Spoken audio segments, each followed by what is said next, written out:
Samuel Eto'o paye finalement les émoluments des arbitres.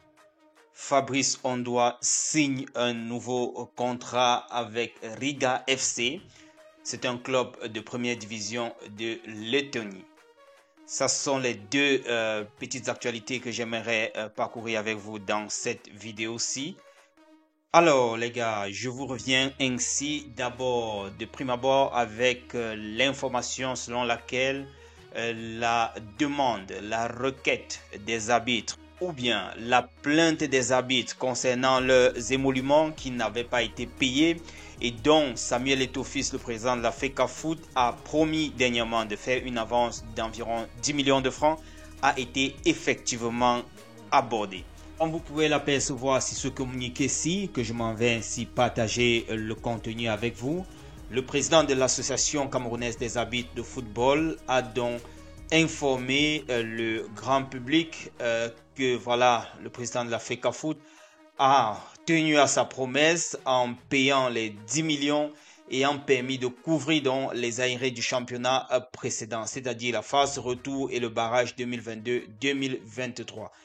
Et également la phase aller du championnat régional de cette saison 2023-24.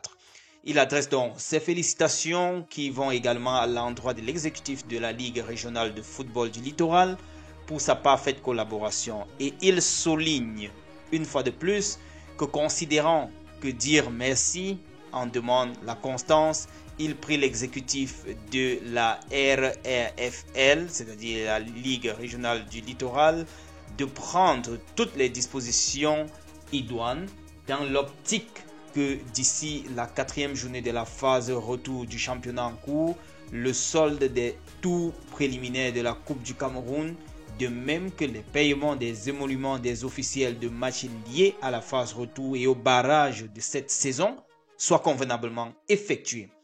Ça, c'est ce que le président des arbitres nous fait savoir et tient également à féliciter les arbitres pour leur solidarité et leur flexibilité ayant contribué à l'apaisement.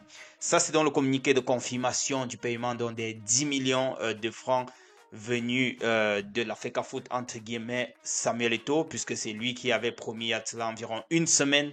C'est donc une bonne nouvelle pour les arbitres. La situation se décante. Si toutes les crises pouvaient se régler de cette façon-ci, c'est-à-dire une oreille qui écoute et essaye de trouver un compromis avec les plaignants afin de pouvoir trouver une solution. Ça ne serait pas donc ce qu'on a vécu par exemple depuis un certain temps avec la FECAFOOT et d'autres soucis que vous n'ignorez pas. On aurait toujours trouvé des compromis comme on le fait là. Alors, c'était tout pour ce communiqué concernant les arbitres. Je vous reviens donc maintenant avec Fabrice Ondoa. Fabrice Ondoa, le gardien international camerounais et champion d'Afrique 2017, qui s'engage donc avec le Riga FC. C'est un club, comme je le disais au début, de première division du championnat de Lettonie.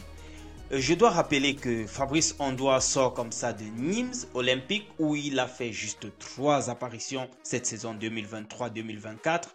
Je ne sais pas pourquoi notre gardien du peuple, puisque c'est comme ça désormais que les Camerounais l'appellent depuis la Coupe d'Afrique en Côte d'Ivoire, on l'appelle affectueusement gardien du peuple. Je ne sais pas pourquoi il n'a pas toujours eu la chance d'exploser. Parce que si vous vous souvenez, c'est un ancien sociétaire ou bien il est passé par le centre de formation de Samuel Eto'o, je pense si je ne m'abuse, la Fondé Sport.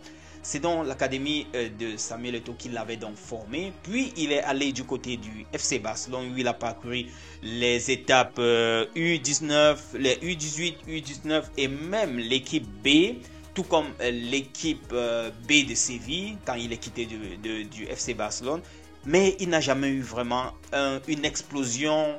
Je dirais ça comment? Il n'a jamais eu la chance donc d'exploser, de signer un contrat en termes de millions d'euros, à ce que je sache.